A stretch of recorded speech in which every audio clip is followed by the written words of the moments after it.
Bonsoir mes chers amis. Je rappelle donc, comme le Shabbat dernier, Shabbat Mevarechin, on a annoncé Rosh Chodesh Shevat. Donc, et juste pour rappel, la discussion entre Hillel et Shammai, finalement, le nouvel an des arbres, c'est-à-dire tout Bishvat, a été fixé comme la vie de Hillel, le 15 Shevat. Donc, on aura le temps d'en parler si Dieu veut, peut-être la semaine prochaine à Paris. Et selon Hillel, et d'après Shammai, tout Bishvat, le nouvel an des arbres, aurait dû être Rosh Chodesh Shevat, c'est-à-dire cette semaine, le jeudi.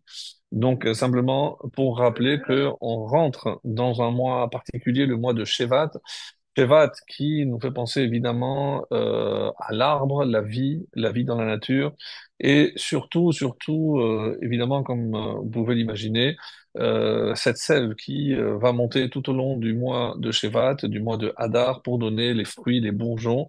Et c'est là où on fera Birkat Ha'ilanot, c'est-à-dire la tfila, la prière que l'on fait pour les arbres, à partir de Rosh Chodesh Nissan. Donc tout un processus qui commence.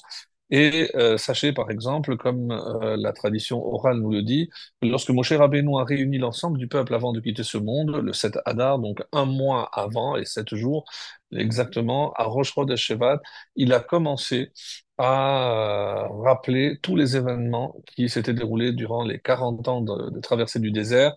Et donc, par quoi on a commencé justement ces événements? Par la sortie d'Égypte. Et précisément, et c'est ça le lien, cette semaine, la paracha de Bo est appelée aussi Parashat Hageoula. C'est la paracha de la délivrance. Alors, bien entendu, nous allons assister la semaine suivante à l'ouverture de la mer Rouge, donc cette 11e plaie, si on peut l'appeler ainsi, en tout cas ce 11e miracle. Mais la paracha de la délivrance, c'est la paracha de Bo.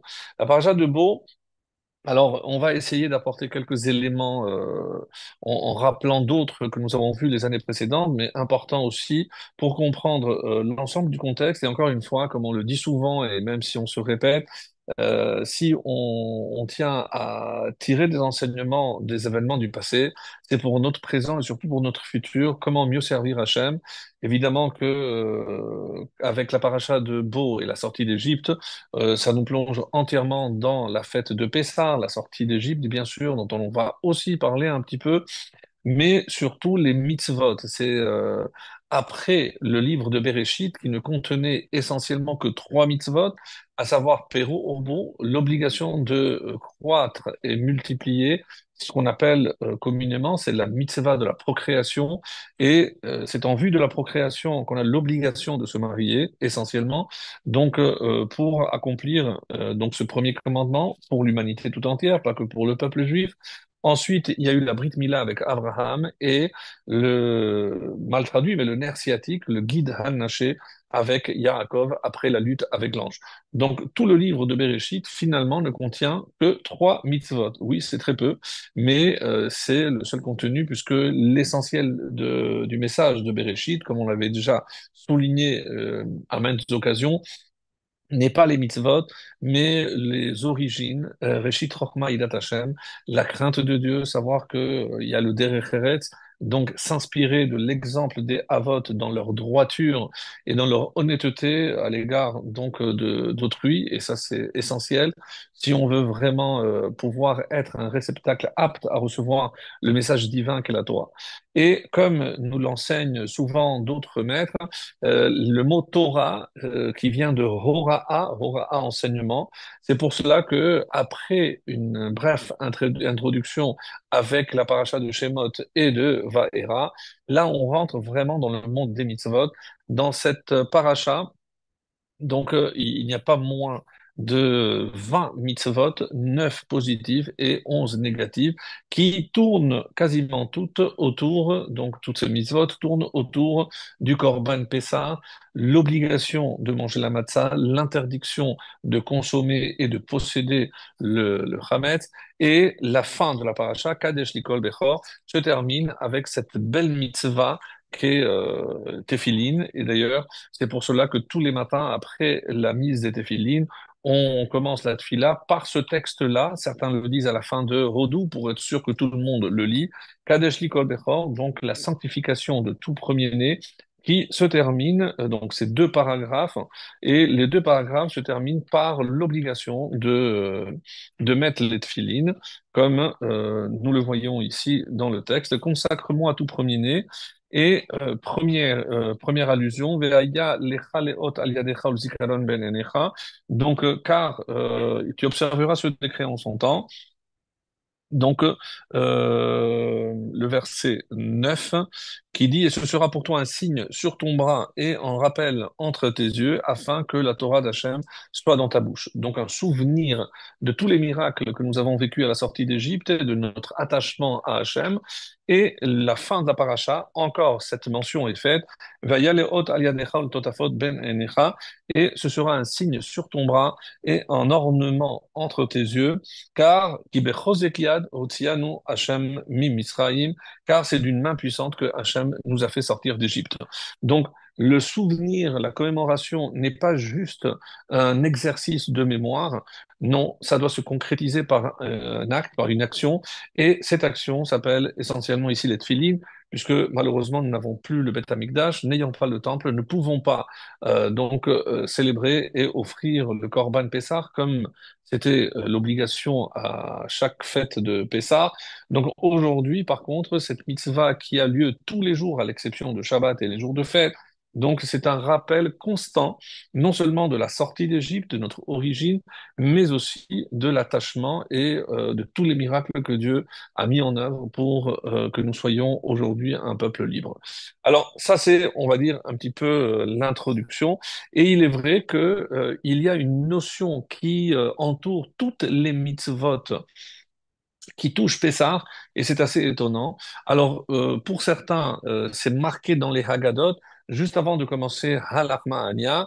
Donc, certains ont la coutume de réciter Etmol Hayino Avadim, d'autres, comme les Marocains et aussi apparemment les Yéménites, disent Bivhilu Yatzanu Misraïm, on est sorti avec en toute hâte. Donc, il y a cette notion de rapidité, de zirouz, d'empressement, lorsque on a quitté l'Égypte, alors qu'on sait que le soir même, on était encore en Égypte lorsqu'on a célébré ce premier Pessah et qu'on ne quittera l'Égypte, géographiquement parlant, que le lendemain, parce qu'on ne voulait pas se sauver comme des voleurs et au contraire, on voulait montrer à tout le monde que Be'etzem Hayom Hazeh, donc vraiment en plein milieu de la journée pour que tout le monde puisse le voir et constater qu'on n'était pas des voleurs. Donc, on a du mal à comprendre donc où se situe cette hâte.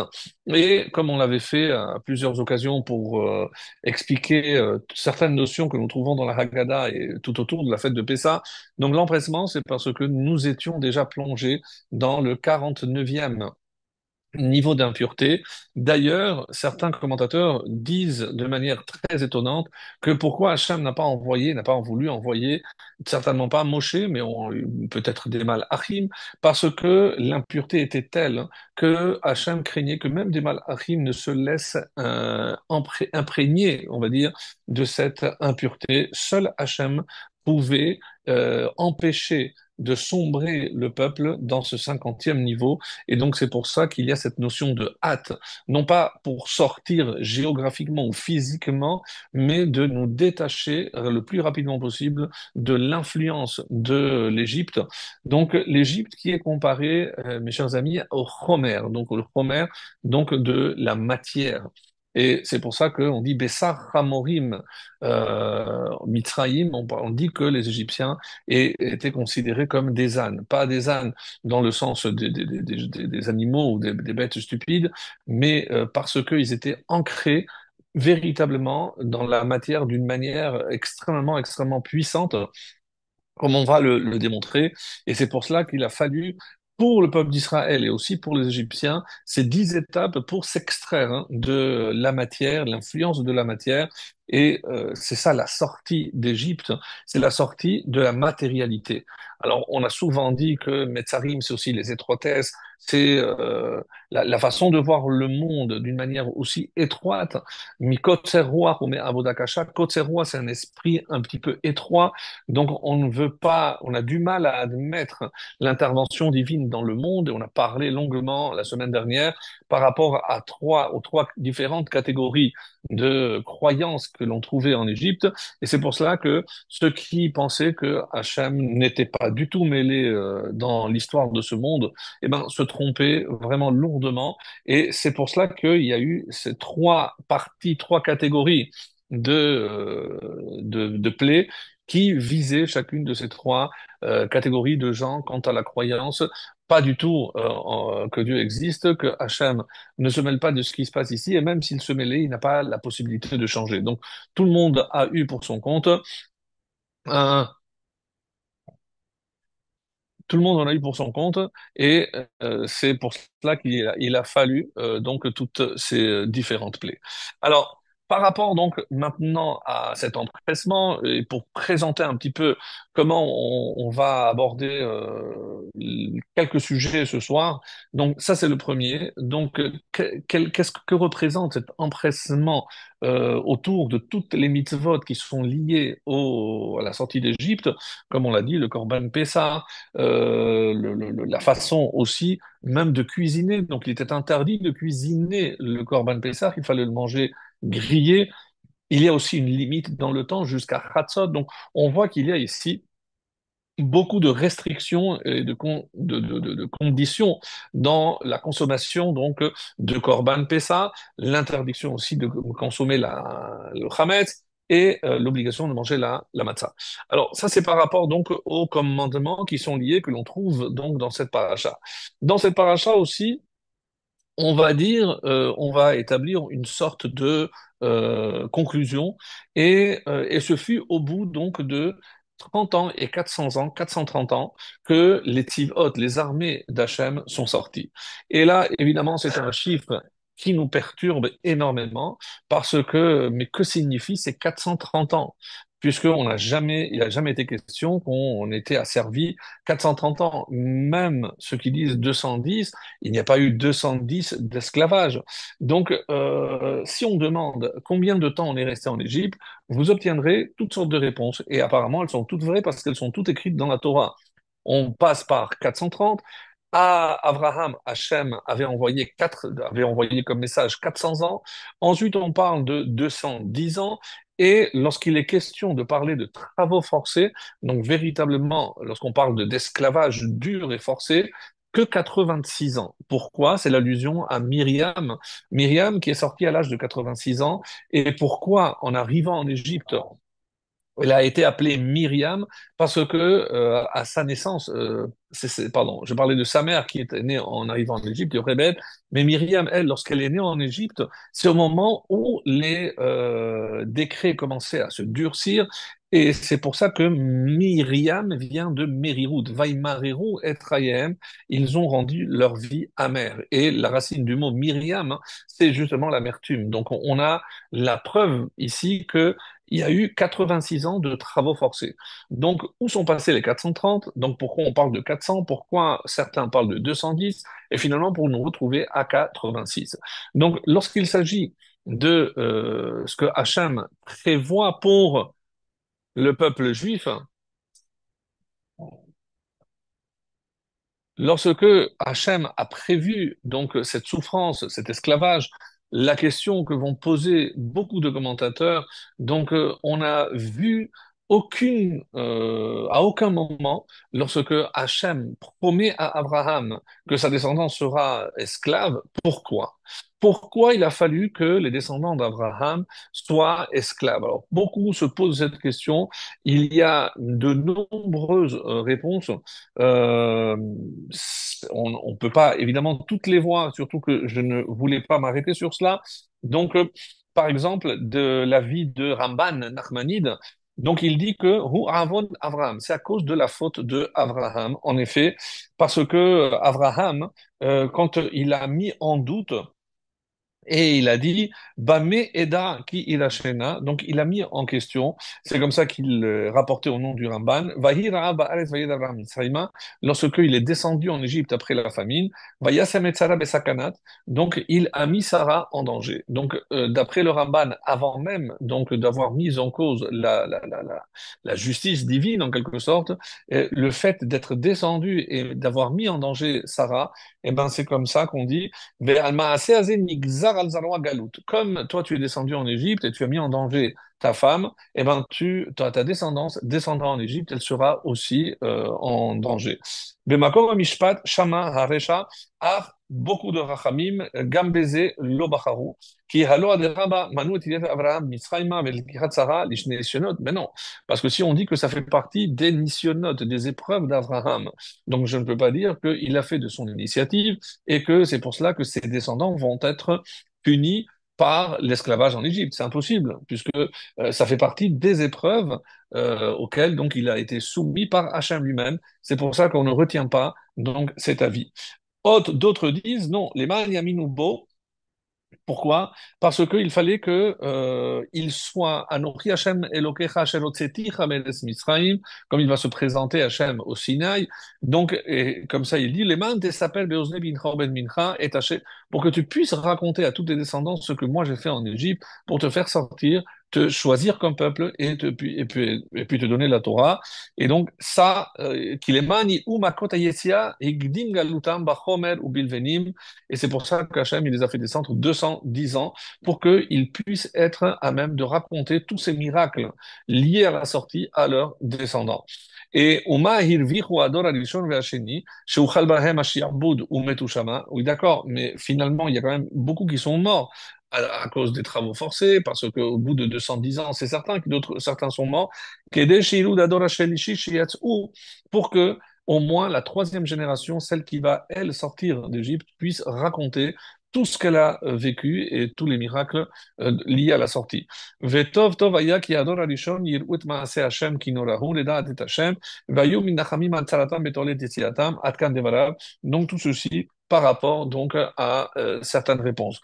D'autres nous disent מפני נענש אברהם אבינו ונשתעבדו בנים למצרים 210 שנה. J'ai pas compris. Donc, si d'après cette opinion, ce sont les descendants d'Abraham qui ont été punis, mais quelle est la faute d'Abraham? Pourquoi? Alors, l'Agmara, dans Nedarim 32a, nous apporte trois réponses. Alors, je ne parle pas ici, encore une fois, d'actualité, mais simplement réfléchir à ce que l'Agmara, donc il y a 2000 ans, a écrit. C'est la première des trois réponses dans Nedarim que vous pouvez aller vérifier. Donc, Nedarim 32a. Donc, il y a trois réponses à cela. Pourquoi donc on a été, la descendance d'Abraham a été punie? Et c'est pas par rapport au manque de confiance, comme nous on a souvent dit, Bama Eda qui Eda Shena, comment je vais être sûr que je vais hériter cette terre? Ça, c'est l'explication la plus connue. Donc, et d'autres, comme Rabbeinu Bechaye, nous disent que c'est lié au chiffre 400 qui est Aïn Hara, parce que il y avait Tsarut Aïn, et Tsarut Aïn, c'est étroitesse de vue, parce que les Égyptiens étaient extrêmement envieux, et ça fait partie d'une qualité il fallait lutter pour nous défaire de ce défaut-là, là où elle se trouvait de manière la plus visible, pour ainsi dire, et d'où venait cette Sarut Aïn sur le peuple juif? Très difficile de citer ce qui a été dit, mais en gros, apparemment, c'est précisément par rapport à Sarah, puisque Abraham, lui, incarne la bonté, le chesed, et c'est Sarah qui, elle, compense avec le din, la rigueur. De la même façon que chez Yitzhak, lui, c'est le din, donc lui, c'est la justice, et donc Rivka, celle qui va puiser l'eau, c'est le chesed. Donc il y a toujours cet équilibre, hein. Et c'est pour ça que Abraham, le chesed, donc il a tendance à donner. Le chesed, c'est donc l'esprit du don, et Sarah, pardon, elle est plutôt donc dans la restriction. Et on dit également qu'on a vu cela par rapport aux invités. C'est pour ça que Abraham Avinu précise est-ce qu'elle doit cuisiner donc la meilleure fine fleur de froment. On dit que Hagar, la première fois qu'elle est tombée enceinte, elle a perdu son fils. On dit qu'à cause de la vue, de mauvais œil de Sarah. Donc Sarah était porteuse. Donc c'est vrai que ça fait difficile de le dire, mais c'est comme ça que c'est écrit. Donc une Sarut Ayin, et qui va se transmettre dans les descendants de Abraham et de Sarah. Et c'est pour ça que je comprends, parce que quand Hachem a annoncé à Abraham, ta descendance sera esclave, mais Ishmaël aussi, c'est sa descendance. Donc, pourquoi pas? Parce qu'il fallait pour rectifier cette jalousie, ce mauvais œil, ce mauvais regard sur l'autre que nous avons hérité, et oui, de Sarah. Difficile à dire, mais il fallait donc être métaken, cette Tsarut Aïn en Égypte, et on le sait très bien que là où on va, c'est pour essayer de réparer quelque chose. D'après cette explication, donc, Ibiglal Gimtrasedim, donc ne pas oublier que c'est Geri Zaracha, que si ta descendance doit être esclave et surtout étrangère quelque part, c'est un tikkun, c'est toujours une réparation. Et ainsi, il faut concevoir que l'exil a un but d'expiation, un but de réparation. Et une fois qu'on a terminé notre réparation dans tel ou tel endroit, eh ben, l'exil prend fin. Donc, qu'est-ce que la fin de l'exil? C'est la fin d'un tikkun, la fin d'une réparation. C'est pour ça qu'une fois qu'on a terminé en Égypte, il est interdit de retourner, on n'a rien à faire. Une fois qu'on a été expulsé de France, d'Espagne ou d'Angleterre, eh bien, en principe, ça veut dire qu'on a accompli le tikkun qui était le nôtre et on n'a plus rien à y faire. En Allemagne, bon, en général en Europe, après la Shoah, peut-être que c'était aussi un tikkun. Donc, une fois qu'on a payé le prix de cette réparation, c'est la fin donc de l'exil. Et l'exil, comme l'explique ici ce commentaire, donc chez Hagerim Ohavim Ze et Ze.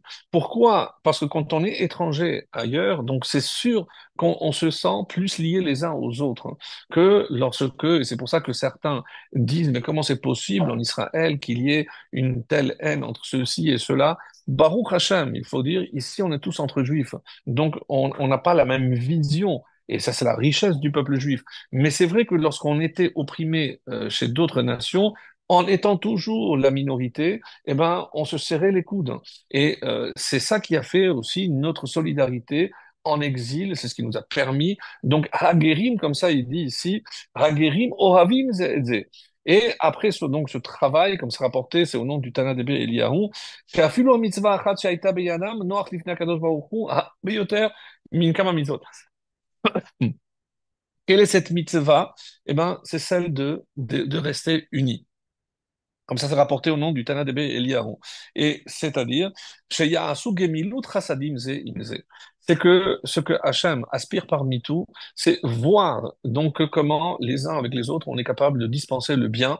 Et des fois, lorsque ce n'est pas naturel, comme s'il fallait que Hachem crée des circonstances qui nous poussent à nous serrer les coudes, comme en ce moment, évidemment, on est tous autour de ces otages en espérant les voir arriver sains et saufs, même si les nouvelles sont préoccupantes, il ne faut jamais désespérer. Et donc, Mikveh Israël Hachem, Hachem est notre espoir.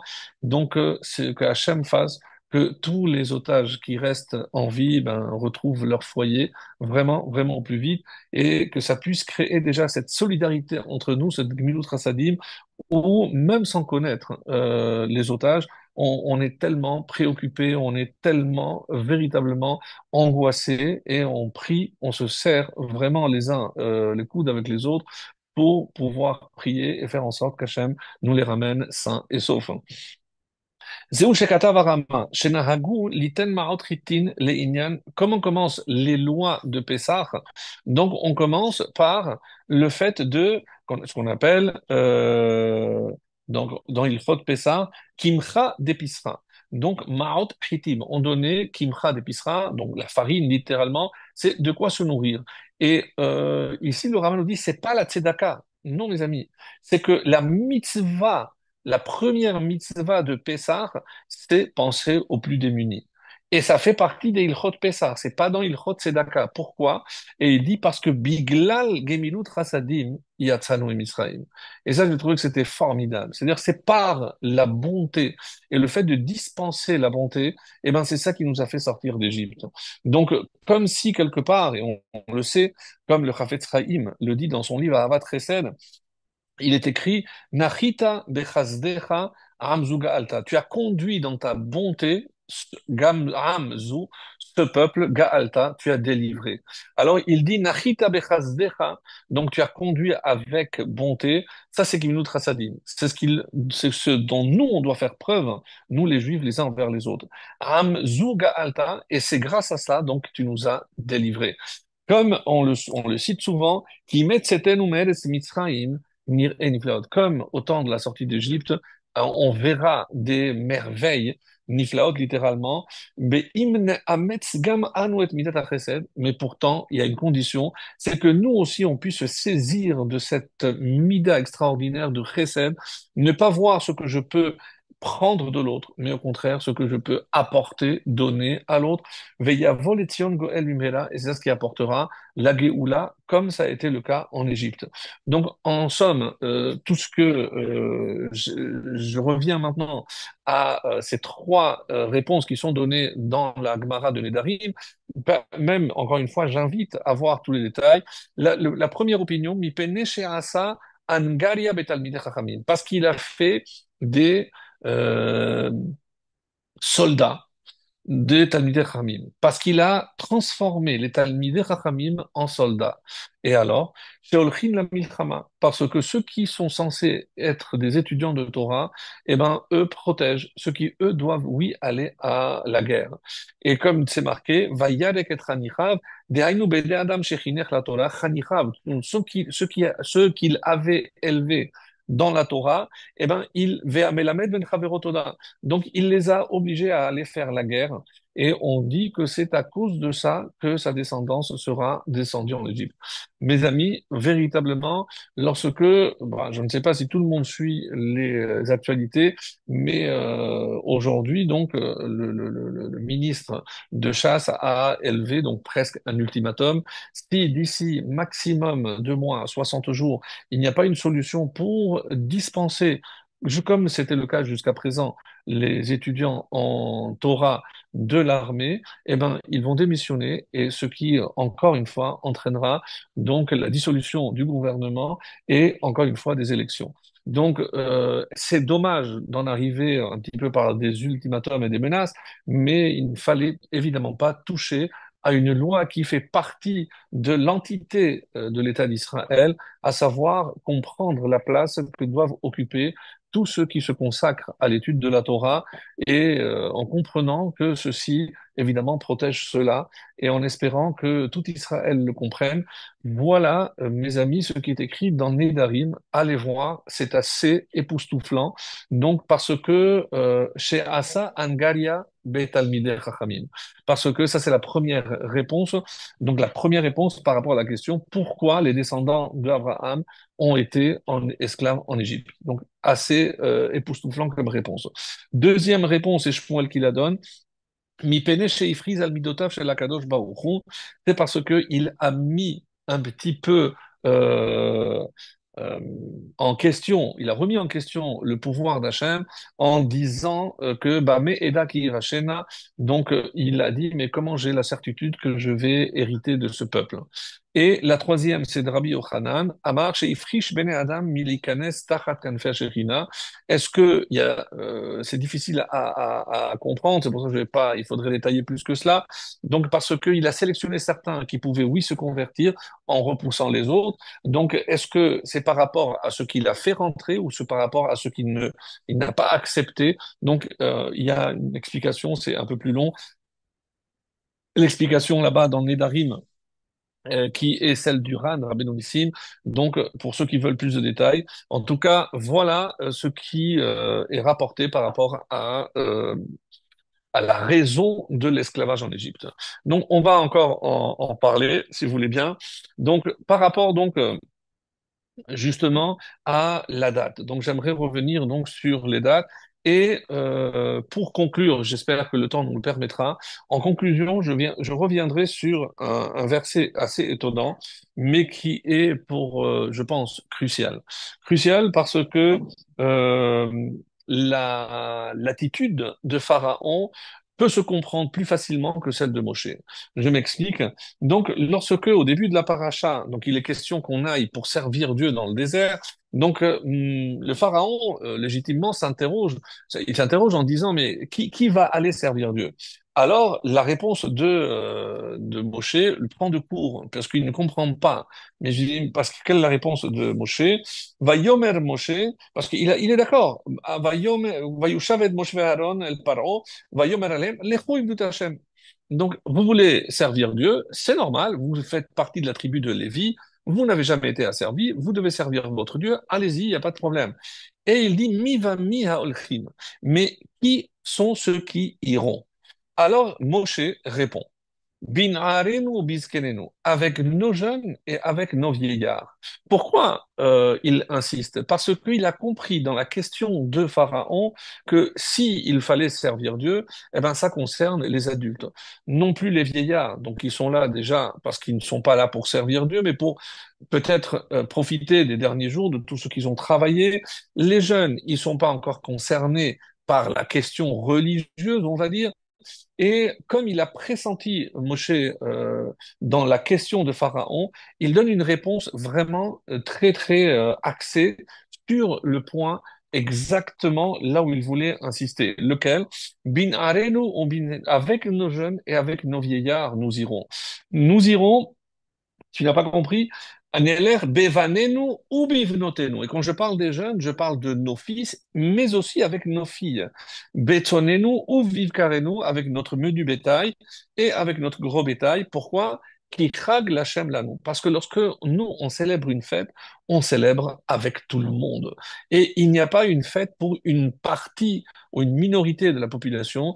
Quand il s'agit de célébrer pour Dieu, c'est surtout avec les enfants et avec les vieillards. Les vieillards, grâce à eux, parce qu'ils nous ont transmis, et c'est grâce à eux que nous sommes là, donc nous aussi, on peut aujourd'hui célébrer grâce à ce qu'on a reçu, et nos enfants, parce que nous aussi, demain, on sera les vieillards, et que ces enfants seront les adultes de demain, et il faut qu'ils continuent et qu'ils reçoivent donc toutes ces traditions. Donc ici, dans cette phrase, dans cet échange entre le pharaon, on voit en fait deux attitudes, celle qui correspond à la majorité de l'humanité d'une manière générale et celle que Moshe et qui bel Torah Mishnai, Sarah Yoshua. Il a transmis, comme si c'était un legs qu'il transmet. Il transmet à Yoshua, je dis voilà, moi, j'accomplis ma mission jusqu'ici. Maintenant, mon cher, à partir d'ici, c'est toi, c'est ta mission. Donc, comme si, quelque part, chacun est nanti d'une mission et avec une limite dans le temps. Et c'est pour ça qu'on a ici trois générations, les vieillards, les jeunes et les adultes et les jeunes. Et quand il s'agit de sortir d'Égypte, il n'est pas question que les vieillards, on dise, ben ça y est, eux, ils ont vécu leur vie, ils vont rester. Les jeunes, de toutes les façons, ils n'ont pas connu autre chose. Alors, ça concerne les adultes. Ça, c'est ce que un pharaon aurait pu penser, et certainement que d'autres juifs ont pensé comme cela. Peut-être tous ceux qui ne sont pas sortis d'Égypte. Mais le message ici essentiel de Moshe Rabbeinu, à travers cette phrase, cet enseignement magnifique, c'est que on ne peut pas faire fi de nos plus jeunes. Au contraire, c'est ça justement l'essentiel. Donc, je vais revenir maintenant à ce qu'on avait dit par rapport à l'empressement.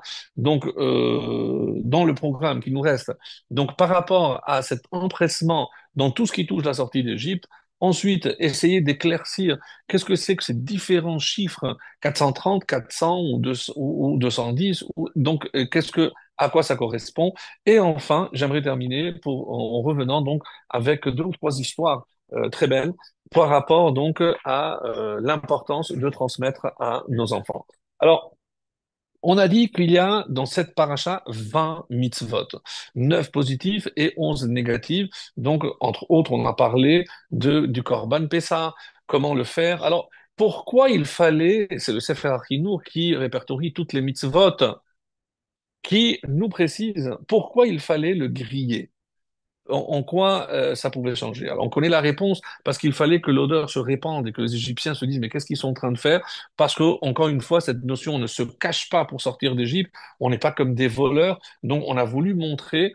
Et d'autre part, on dit parce que une fois que je cuis, alors le Sefer Hachinour rapporte une réponse assez étonnante parce que c'est les ministres, les princes et les rois qui, eux, mangent grillé. Pourquoi? Parce que quand il y a beaucoup de viande, je n'ai pas besoin de l'accompagner d'autre chose. Lorsque je la cuisine, eh ben, je vais rajouter forcément des féculents ou autres, alors que lorsque je fais des grillades et que j'ai assez de viande, je n'ai pas besoin d'accompagner d'autre chose.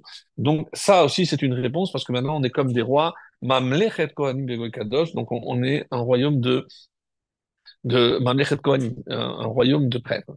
Donc, autre chose aussi, c'est parce que quand je vais cuisiner, ça va prendre beaucoup de temps, parce qu'il faut laisser cuire, et surtout la viande, elle nécessite une cuisson lente, alors que griller, une fois que c'est bien découpé, je grille et ça se mange le plus vite. Donc, encore, donc, je revois ici cette notion d'empressement. Comme on avait dit dans la Haggadah, Bivhil ou Yatsan, on est sorti avec empressement, même si ça ne correspond pas à une réalité, puisqu'on est sorti le lendemain matin. Alors, là aussi, pourquoi il ne fallait pas garder le chametz? Le chametz qui exprime comment le chametz se fait, c'est lorsque je mélange l'eau avec la farine, tout le monde le sait. Si je dépasse 18 minutes, alors ça devient chametz. Tant que je n'ai pas dépassé 18 minutes, c'est la matzah. Donc il faut que je fasse vite et je ne laisse pas le temps de monter. Parce que si la pâte gonfle, eh ben là, je rentre dans le domaine du chametz et c'est interdit. Donc là aussi, c'est lié à cette notion de d'empressement. De la même façon, quand on va parler de Ushmartem, donc on verra ici, Ushmartem et Hamatzot. Les matzot aussi, je dois donc faire extrêmement attention de les surveiller, et c'est de là que l'expression matzah shemura, une matzah qui est surveillée, donc depuis que on a commencé à récolter le blé. Donc imaginez, donc il a fallu donc garder le blé pour ne pas qu'il soit humidifié ou autre, et donc c'est ce qui donne son nom à matzah shemura. Elle est observée, elle est surveillée depuis les débuts. Et les Chachamim nous disent ici quelque chose d'assez étonnant, c'est que Ushmartem et Hamatzot, vous observerez, vous surveillerez les matzot, ne dit pas matzot, mais mitzvot. C'est un jeu de mots puisque c'est un vav près, une lettre près. Donc je peux lire le mot matzot comme mitzvot. Mais je ne comprends pas. Qu'est-ce que ça veut dire? Je vais surveiller les mitzvot. Les matzot, je sais il faut empêcher que ça se mélange avec de l'eau, etc. Je ne dois pas dépasser les 18 minutes. Tout ça, c'est vrai. Mais quel rapport avec les mitzvot? Je donne un exemple. Il y a marqué Ubayom Shemini Immol Besar Orlato. Donc, lorsque le huitième jour arrive, je dois circoncire mon fils. Bon, très bien. Alors, à quelle heure? Est-ce que je peux le faire à midi? Oui. Donc, Ubayom, tant que là, c'est le même jour, le huitième jour, même avant le coucher du soleil, je peux accomplir la mitzvah. Donc, de la même façon, celui qui n'a pas pu, parce qu'il a eu un empêchement de mettre les tefilines, eh ben, il peut les mettre jusqu'au moment du coucher du soleil. Donc, la mitzvah a un temps, donc, qui, généralement, n'est pas limité. Si vous me dites la tfila, oui, puisque si je dépasse les 3 heures, oui, mais j'ai quand même 3 heures pour faire la tfila. Alors, qu'est-ce que ça veut dire Ushmartem? Et là, il y a une notion extrêmement intéressante, mes amis, c'est que on dit que Zrizim Magdimim la mitzvot. Ceux qui s'empressent, eh ben, ils vont faire tout le possible pour faire la mitzvah le plus tôt possible.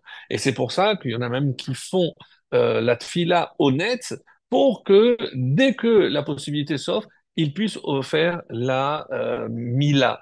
Alors, la question est-ce que lorsque je m'empresse de faire une mitzvah, est-ce que ça s'appelle hidur mitzvah? Est-ce que c'est pour embellir la mitzvah? Eh ben, sachez que certains disent non, que l'empressement dans la mitzvah fait partie de la mitzvah. Et on va apporter des preuves à cela. Donc, comme c'est marqué dans Psachim, la page Dalet 4, il y a marqué Vayashkem Avraham Baboker.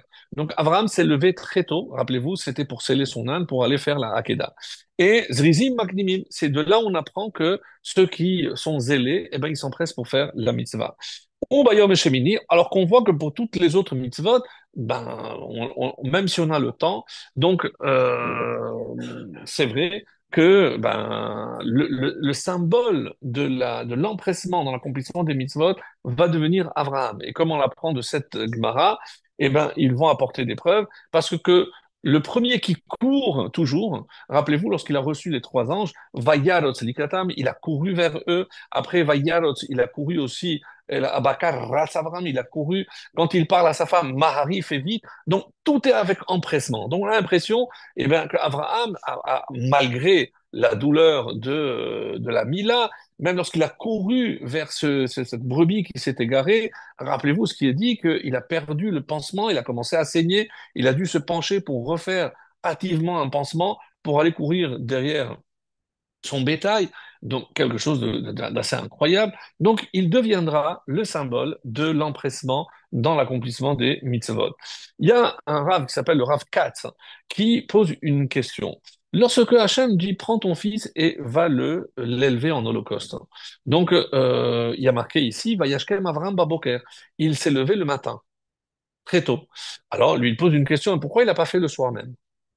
Donc, si je dis qu'il s'empresse pour accomplir les mitzvot, pourquoi il n'a pas fait le jour même où il a reçu l'ordre? Il est allé dormir et il s'est levé très tôt pour y aller. Donc, c'est une question très intéressante. Mais il y a aussi le fait que dans la paracha de Hazinu, lorsqu'on va voir que Moshe, il doit aller au Har Nevo. Har Nevo, c'est là où il va mourir de la main de Dieu, puisqu'il n'y a que Dieu qui connaît, Hachem, il connaît l'emplacement, et par la mitat et neshika, par le baiser, comme le Midrash le raconte. Et donc on dit que il y avait une pente ardue, mais jusqu'à 120 ans, lui, il était encore sportif et en pleine forme. On dit qu'il a fait un saut et est arrivé au plus vite. Et là, il pose la question aussi, le Rav Katz, je ne comprends pas. On dit qu'il vaut mieux 1 heure dans ce monde de Torah et de mitzvot que toute la vie future, où on ne pourra plus faire des mitzvot.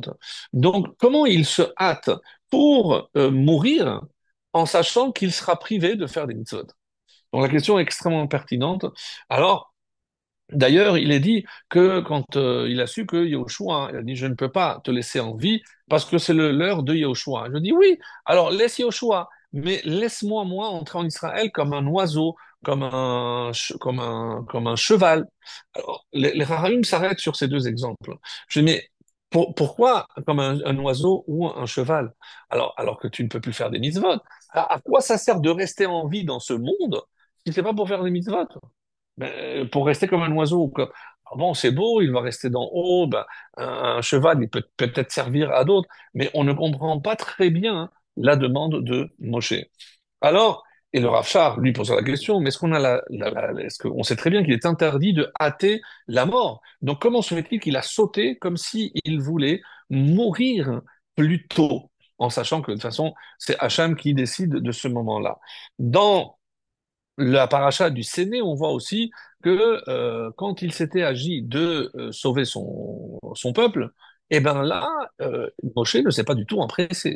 Pendant 7 jours, Moshe a discuté, non, pourquoi moi, envoie celui que tu dois envoyer. Alors, ce que le Midrash rapporte et rajoute quelque chose de très beau, je pense qu'on l'avait vu il y a une fois, c'est que pourquoi on est descendu en Égypte? C'est justement à cause de la dispute entre frères.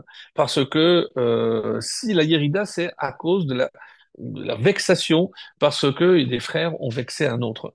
Est-ce que maintenant, pour sortir d'Égypte, on va passer par le même processus en sachant que la place revient à Aaron? Moi, je vais accepter cette mission en sachant que ça peut blesser mon frère Aaron? Non. La blessure entre Yosef et les frères a suffi, donc il n'est pas question que pour sortir d'Égypte, on passe par une autre blessure.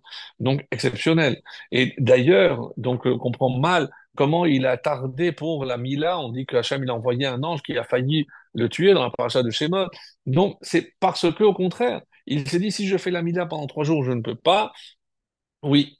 Qu'est-ce qu'on apprend de tout cela? Et ça, c'est la conclusion donc du Rav Katz.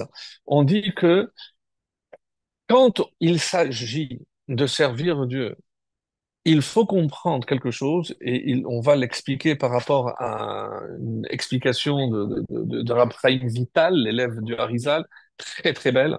Et c'est pour ça que je préfère la donner vraiment en détail parce que, encore une fois, je la trouve formidable. Et de quoi s'agit-il ici?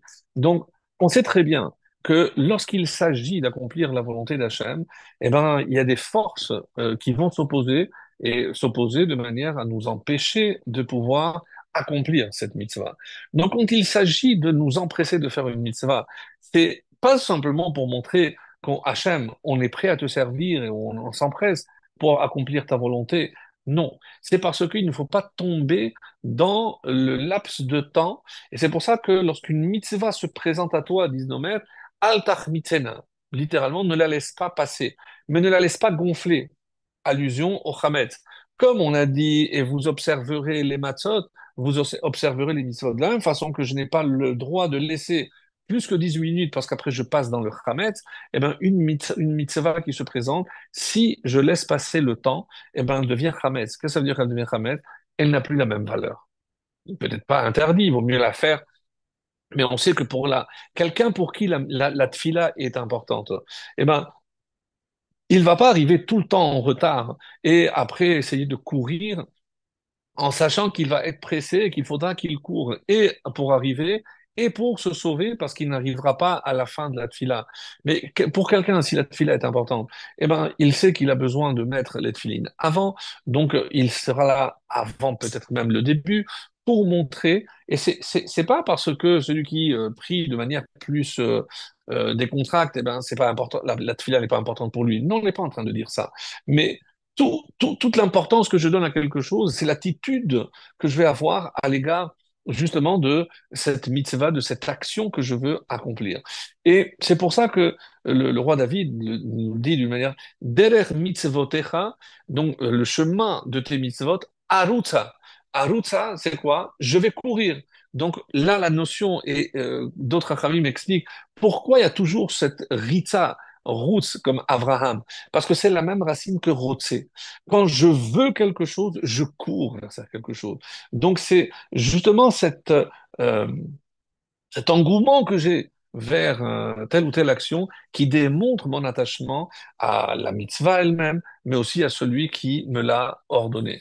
Alors, qui ratza, la ritza, c'est chelek mikiyuma mitzvah, et cette course, ok, pour cet empressement, littéralement, exprime justement le ratson, la volonté que j'ai d'accomplir telle ou telle action. Alors, pour comprendre maintenant qu'il ne faut pas laisser, c'est un enseignement de Rabbi Chaim Vital. Je disais, c'est l'élève du Harizal qui nous dit que nous savons que l'homme est composé de quatre éléments, les quatre éléments de base, Arama, donc Afar, la poussière, ensuite, Ruach, le vent, Maïm, l'eau, Esh et le feu. Alors, il dit comme ça, hein, donc ces quatre yesodot, c'est les quatre bases, éléments de base. On dit, mais de la même façon qu'ils sont dans le côté positif, donc ils peuvent entraîner aussi l'homme vers quelque chose de négatif. Par exemple, il dit que le Esh, c'est la source de la Ga'ava et du Kaas. La colère et l'orgueil, c'est donc le côté obscur, pour ainsi dire, le mauvais côté du esh, du feu. Mais ça a aussi des toladot, des conséquences. Par exemple, quelqu'un qui est kabdan, quelqu'un qui est extrêmement intransigeant. Donc ça provient, et c'est pas bien, on sait très bien, lo kabdan lamed, quelqu'un qui est intransigeant, qui est trop sévère. Et en tant qu'enseignant, en tant que parent, c'est impossible. On ne pourra pas accomplir notre tâche. La redifat à kavod, ça va aussi faire qu'il va courir derrière le kavod, ou alors ça peut aussi, comme le dit le Chaim Vital, sinat abriot, ça peut entraîner la haine des autres créatures. Donc tout ceci, c'est à cause du Esh, le côté mauvais du feu. Par rapport au Ruach, l'esprit, on sait que l'esprit que Dieu a placé en l'homme, c'est la parole. Donc, c'est le dibour. Et de quel dibour on parle? De Sikha Betela. Donc, une parole qui n'est pas constructive. Quelles sont les conséquences qu'on connaît? La flatterie, euh, la flagornerie, comme on dit en bon français, Karim, donc le mensonge, la Shonhara. Donc, évidemment, pour se donner de l'importance, on va forcément descendre. Et aussi, le fait de se vanter d'avoir fait des choses alors qu'on va prendre une épingle, on va la monter, donc on va se vanter d'avoir fait des choses ou s'attribuer des choses dont nous ne sommes pas, nous, à l'origine. Maïm, l'eau, c'est, comme le Maharal l'explique, l'eau, c'est la source de l'état anugim, des plaisirs dans ce monde, et notamment le gezel, comme la Gemara dira, que quasiment tout le monde est pris par ces deux fautes, gezel et znout. Donc ici, znout, c'est au niveau de la décadence par rapport aux mœurs. Donc, et Gezel, c'est par rapport au vol. Donc, et enfin, afar, la poussière. Qu'est-ce que ça entraîne, le côté négatif de la poussière? Et c'est assez intéressant. C'est atzavut. Atzavut, c'est la tristesse.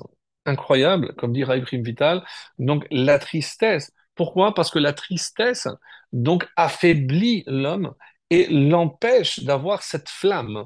Donc, quelqu'un qui est triste, c'est quelqu'un qui ne peut pas entreprendre quoi que ce soit, parce que il est et la tristesse peut amener l'eau à la dépression et pire.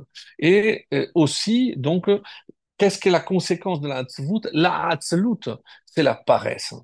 Donc, la paresse, autrement dit, c'est afar, et c'est curieux parce que nous, on vient de la poussière. Qui afar atavel afar tashuv, car tu viens de la poussière et tu retournes à la poussière. Comme on dit, d'où tu viens, min afar, donc je viens de la poussière. Donc, comme la poussière, et donc elle va nous pousser vers le bas. Et c'est la Hatzout. Pourquoi, il s'agit de faire une mitzvah? Parce que Dieu a non seulement choisi la poussière pour faire l'homme, mais il a insufflé donc roi, donc quelque chose aussi qui vient d'en haut. Maintenant, qui va déterminer ce que l'homme va devenir? Est-ce que il va être attiré? C'est vrai que Adam, c'est de Adama, donc forcément il est attiré vers le bas, vers la matière, et c'est pour ça que la mitzvah, même si elle se base sur quelque chose de matériel, mais c'est quelque chose qui fait que je puisse élever la matière. Et en élevant la matière, je m'élève moi-même, parce que je suis matière, parce que je suis aussi poussière. Donc, quand je prends un Sefer Torah, je prends des téphilines, je prends toujours quelque chose d'une base matérielle, mais pour la hisser, pour l'élever, pour insuffler en quelque sorte une dimension spirituelle. Et comme on dit souvent, avant d'étudier, on dit Anachnu ratzim vehem ratzim. Parce que nous, on court, mais eux aussi, ils courent. Eux, ils courent vers des vanités, des choses superflues, vers tout ce qui représente ce monde. Mais Anachnu ratzim, mais nous, on court les là-bas. Nous, parce qu'on cherche l'essentiel. Et on sait qu'à travers l'étude, à travers tout ce que l'on peut évidemment profiter dans ce monde, mais pour s'élever, eh ben, c'est ça notre véritable but l'existence. Comme le Ramchal dit dans Mesilat Yesharim, au sixième chapitre, l'importance de se presser, de s'empresser de faire la volonté divine pour être, puisqu'on a dit que Adama, c'est vers le bas, mais on dit Adam, c'est aussi Adamé. Je vais ressembler, la Elion. Donc, est-ce que je peux ressembler à Hachem ou je peux ressembler à, on va dire, la Elion, aux êtres supérieurs? Et quelle est la particularité des malachim? C'est que les malachim, comme ils n'ont pas de tâches physiques qui les tirent vers le bas, eux, ils peuvent aller d'un endroit à l'autre. Ils sont là pour accomplir exclusivement la volonté divine, sans embûche, sans entrave, comme malheureusement nous, on peut avoir. Et c'est pour ça que maintenant, la première fois que Dieu parle à Moshe, lorsqu'il est dans le Séné, qu'est-ce qu'il lui dit? Shal ne'alecha me'al raglecha. Donc, enlève tes chaussures. Si tu es prêt à te détacher de la matière, je peux te confier cette mission qui est tellement difficile parce que tu vas être le vecteur par lequel, en donnant la Torah, tu vas permettre à tout un peuple de se détacher de la matière. Et donc, on comprend, mes amis, puisque on a dit que dans Bereshit, il y avait à peine trois commandements. Le livre de Shemot, après nous avoir résumé, donné le contexte, maintenant qu'on va sortir comme un peuple. Donc ces mitzvot marquent le début de notre existence.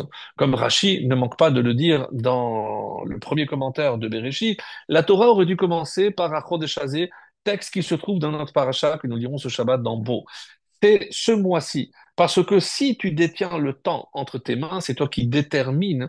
Autrement dit, c'est toi qui vas remplir le temps. C'est toi qui donnes un sens au temps. Et ça, c'est Mekadesh Israël Ve'azemanim. Non, on peut sanctifier le temps. Mais comment? Eh bien, en donnant un sens à ce temps.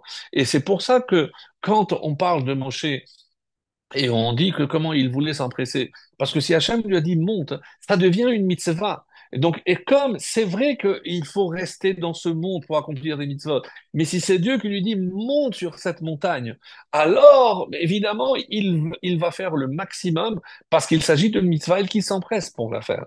Quand il a donné l'ordre de tuer ou d'élever son fils, donc évidemment qu'il s'empresse de le faire le lendemain. parce qu'il a voulu laisser encore à son fils l'occasion de vivre et d'accomplir des mitzvot, lesquels, eh ben, accomplir par exemple Kibbout Avahem, parce que c'est lui qui va lui ordonner, écoute, maintenant tu vas venir avec moi, on va aller là, et tu vas te plaindre, tu vas passer la tête, et il va se laisser faire, donc il va faire encore des mitzvot. Alors, pour ce qui est, et ça c'est le Khatam Sofer, pour terminer sur ce chapitre-là, donc pourquoi demande le Khatam Sofer? Donc toutes les mitzvot sont jusqu'à Chatzot. On avait dit, donc le tzli, donc le korban Pessah, c'est jusqu'à Chatzot. Donc là, jusqu'à aujourd'hui, par exemple, on remplace par la ficomène. C'est pour ça qu'on ne peut pas dépasser ce laps de temps, puisqu'il correspond au moment où on devait manger le korban Pessah. Donc, on comprend que comme il s'agit de l'accomplissement des premières mitzvot en tant que peuple, il fallait donc imprégner ce début de cet empressement, pas pour quitter l'Égypte seulement, mais pour montrer notre détachement à la matière, pour ainsi s'attacher, on va dire, à la volonté divine, parce que sans ce détachement, à partir de Mitzrayim, qui symbolise, comme on l'a dit, cette matière, on ne pouvait pas s'attacher à Hachem comme on va le faire au Sinaï à travers le don de la Torah.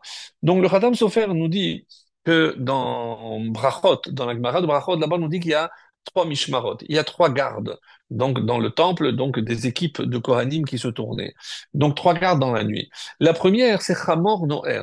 Donc on dit que c'est lorsque l'âne émettait ce bruit. Je ne connais pas le bruit de l'âne, mais c'est que lorsque il faisait son bruit. La deuxième partie, c'est Klavim Tsoakim. C'est lorsque les chiens aboient. Et la troisième partie, c'est très symbolique comme image, Isha Mesaper et Imbaala, c'est la femme qui chuchote avec son mari dans l'intimité donc de leur lit, Ve Tinok Yonek Meimo. Et c'est aussi cette partie de la nuit où le bébé va commencer à téter auprès de sa maman.